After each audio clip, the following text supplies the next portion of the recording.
moving on to summer jobs and OCIs.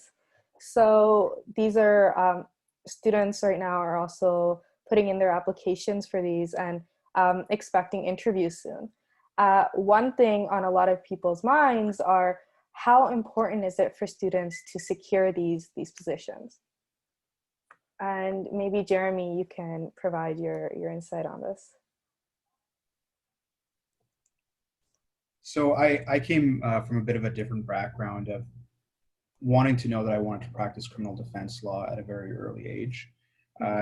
So my parents, like most immigrant parents, are like, okay, well, since you've decided what you want to do, you're going to work in that one field, and that's it.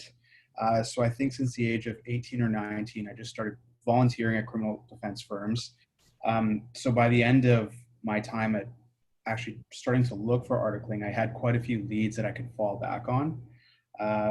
And so I didn't have the typical experience where I just felt super overwhelmed in terms of getting articling. I was able to secure a few positions, and I was able to choose between what I enjoyed. And I was very fortunate because I know a lot of people, whether or not you went to school in the UK or here, don't experience that. I think what most people realize is there's a surplus of lawyers in Canada, and already the competition is so fierce out there that whether or not you went to law school in the UK or Canada, it's going to be a bit of a tough sell. Now, my sister actually, she's completed her degree at Windsor, and they had a lot of avenues that made it easier to secure summer positions, that made it easier to secure articling positions.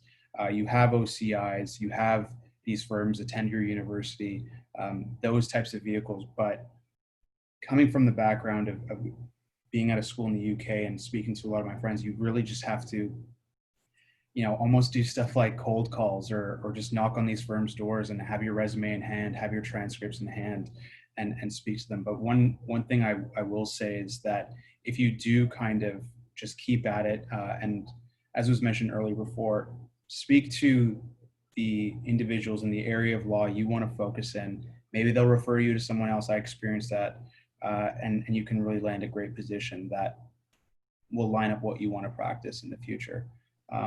So I guess that's a roundabout way of answering that.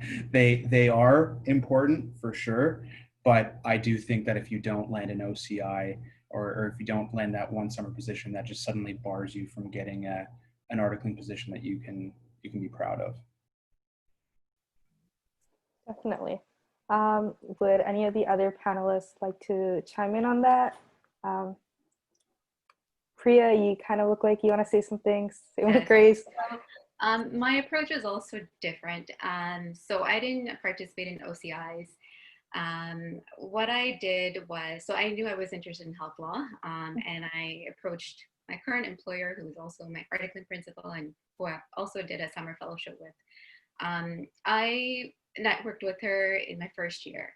And then in my second year, around the time when everyone was applying for OCIs, and this was kind of later in the year as well, closer to February, March, I saw that U Ottawa had fellowship opportunities. So there's a pool of funds, you apply for it, you demonstrate what you want to use it for. So it was limited to like a sole practitioner or a small firm or like a public interest firm.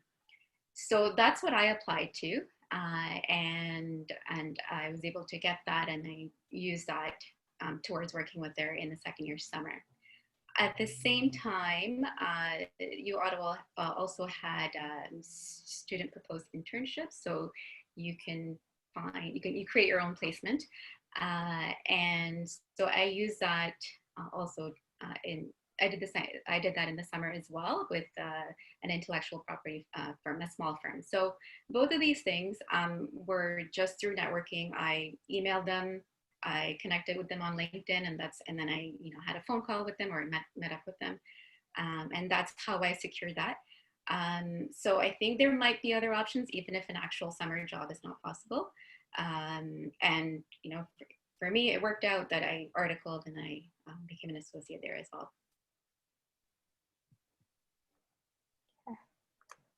Thank you.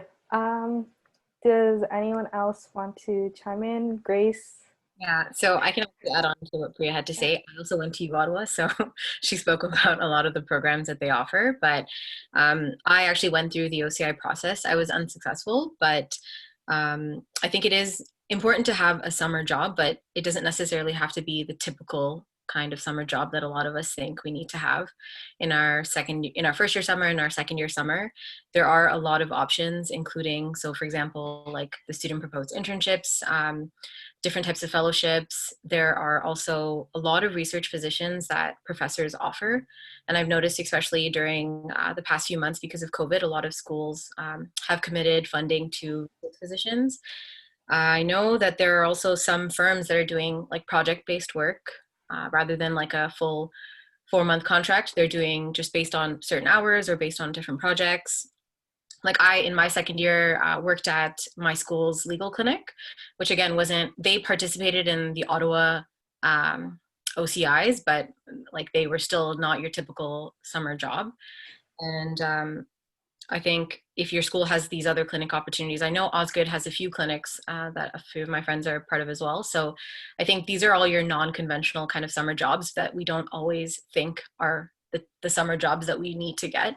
And I can tell you, like, OCIs aren't all as cracked down as they may sound. Like, it's really stressful. And I mean, there are a lot of students who are successful, but I know Ottawa numbers are usually like only 1/3 of students who participate or 1/3 of students actually secure summer positions through that formal process, but 2/3 of them do it through networking and through other ways of applying on through the school's career portals or etc. So it's not the end of the world if you don't get an OCI or if you're not successful through the entire process through the infirms.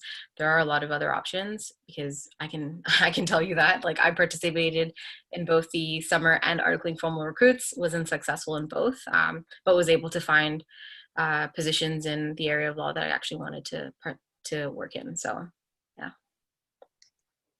That's really great to hear. Just one more point I want to add to that. So I understand that it's probably not possible to create these internships for students that are outside of Ontario or Canada.